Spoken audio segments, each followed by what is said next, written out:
In this video, I'll show you how to cancel Robinhood Gold membership, step by step. By the way, if you live in the US and you want to save money for your retirement, I have a free gift for you later in the video. First, open the Robinhood app on your phone and log in to your account. Tap on your profile icon at the bottom right corner of the screen.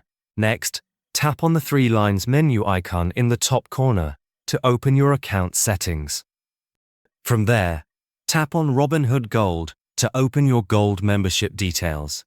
Scroll down until you see Cancel Membership. Tap on it, then select Continue with Cancellation and confirm your choice.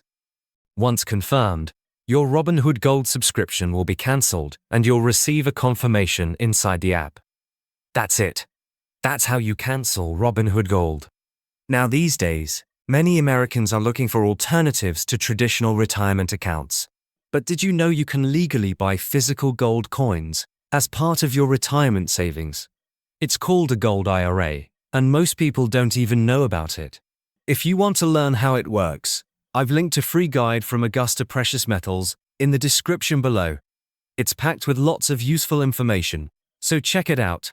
And also, if you want to learn more about Augusta Precious Metals and how they can help you set up a gold IRA, click the video showing up on your screen to watch a detailed review.